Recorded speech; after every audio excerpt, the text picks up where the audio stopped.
Infertility শুধুমাত্র এক শারীরিক বিষয় নয়, এটা মানসিকভাবেও কিন্তু বেশ চ্যালেঞ্জিং।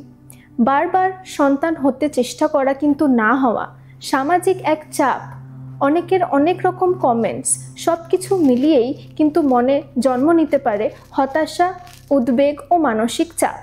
সেখান থেকেই তৈরি হতে পারে নানা রকম সাইকোলজিক্যাল রিয়াকশন, যেগুলোর মধ্যে থেকে সবথেকে কমন কিছু আমরা এখন ডিসকাস করব। প্রথম, গিল্ট বা শেম, মানে লজ্জা বোধ করা। স্পেশালি মহিলারা এটা মনে করতে পারে যে তারাই দায়ী তাদের এই মাদারহুড না এক্সপিরিয়েন্স করতে পারার জন্য। সেটার জন্য মনে আসতে পারে উদ্বেগ ও হতাশা। তার সাথে সাথে একটা লস অফ সেলফ এস্টিম, মানে আমি যদি মাই না হতে পারলাম তাহলে আর আমি কি হলাম, আমার মাতৃত্বটাই তো আমার পরিচয়, এরকম চিন্তা ভাবনা কিন্তু অনেক সময় আসতে পারে। আর বারবার এই কনস্ট্যান্ট ওয়ারি থেকে আসতে পারে হতাশা, ডিপ্রেশন।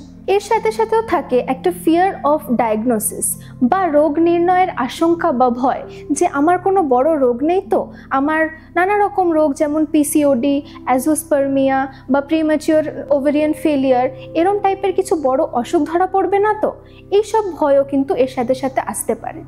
তার সাথে সাথে থাকে ম্যারাইটাল স্ট্রেন বা দাম্পত্য জীবনের সমস্যা।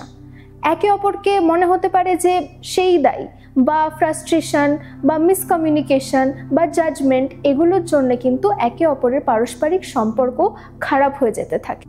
ইনফার্টিলিটি চিকিৎসার সময় দম্পতিরা বিভিন্ন রকম যে মানসিক চাপের মধ্যে দিয়ে যান, তার প্রথম একটা হতে পারে যে এমনিতেই চিকিৎসার শুরুটা না বিবাহের কিছুদিন বাদে হয়তো হয়েছে, একটা সামাজিক চাপ রয়েছে যে এবার বাচ্চা হতে হবে, তো সেইটাতেই যে এটার জন্য ডাক্তারের কাছে যাওয়া দরকার, এইটা একটা চাপ প্রথমে। আর একই সাথে সাধারণত যে বয়সে এই চিকিৎসার মধ্যে দিয়ে যেতে হয়, হয়তো আপনার বন্ধু বান্ধব তাদের বাচ্চা হচ্ছে বা তাদের বাচ্চার মুখে ভাত হচ্ছে ইত্যাদি, সেইগুলো অনেক সময় আমাদেরকে মনে করিয়ে দেয় যে আমাদের এটা নেই, আমাদের কোনটা কম আছে।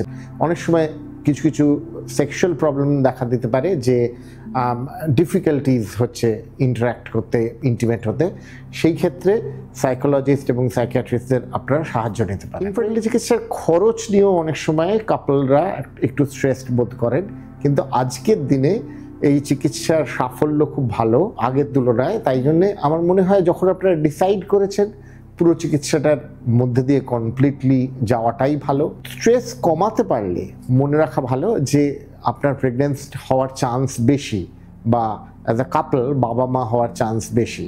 তাই জন্যে স্ট্রেস ফ্রি লাইফ লিড করাটা খুব প্রয়োজন যখন আপনি এই ইনফার্টিলিটি চিকিৎসার মধ্যে দিয়ে যাচ্ছেন।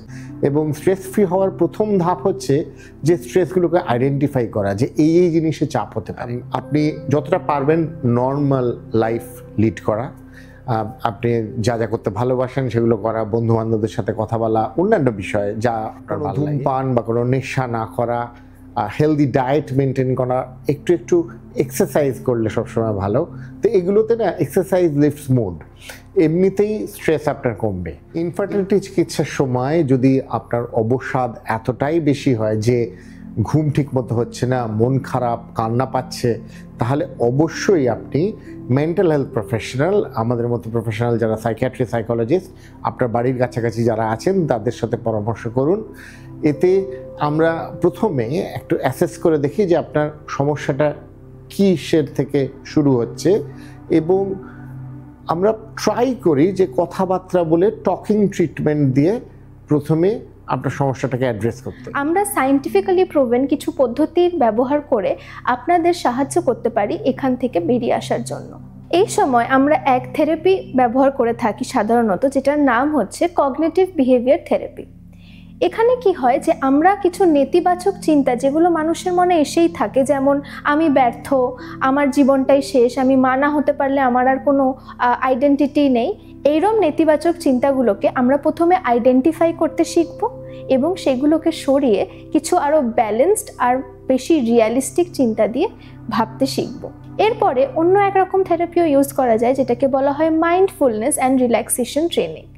সেখানে কি হচ্ছে, মননশীলতা বা এই প্রেজেন্টে কি করে ফোকাস করতে হয় আমরা সেটা শিখতে পারি নানা পদ্ধতির মাধ্যমে, যেমন কি ডিপ ব্রিদিং ট্রেনিংয়ের মাধ্যমে, প্রগ্রেসিভ মাসেল রিল্যাক্সেশন ট্রেনিংয়ের মাধ্যমে এবং আরও নানা রকম পদ্ধতির মাধ্যমে। এর সাথে সাথেও অনেক সময় দরকার হয় কাপল থেরাপি, যেখানে একে অপর দাম্পত্য জীবনের সম্পর্কটাকে ভালো করার জন্য অনেক সময় একে অপরের প্রবলেমগুলো বুঝতে শেখা দরকার হয়, অন্যের পয়েন্ট অফ ভিউটা বোঝার প্রয়োজন হয় এবং সেই সময়তে কিছু সাহায্য করলে অনেক ফ্রাস্ট্রেশন, ডিপ্রেশন, অ্যাংজাইটি এগুলো কিন্তু একটু কমে যায়। এবং এর সাথে সাথেই আমরা হেল্প করি সেলফ এস্টিমটা আবারভাবে পুনর্গঠন করতে। কারণ কি, এই সময় অনেকেরই মনে হতে পারে যে আমি মা হতে পারিনি বলে আমার জীবনের আর কোনো দিকই বেঁচে নেই, আমি অসম্পূর্ণ।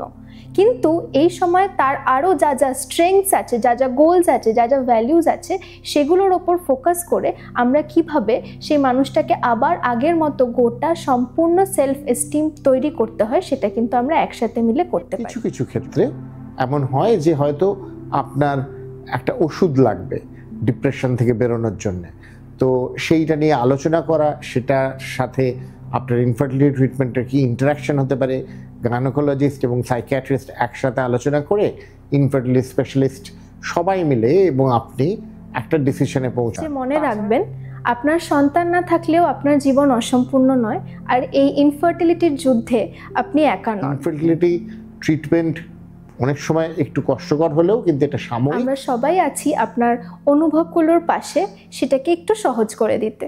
তো চলুন একসাথে মিলে ইনফার্টিলিটিকে জয় করা যাক।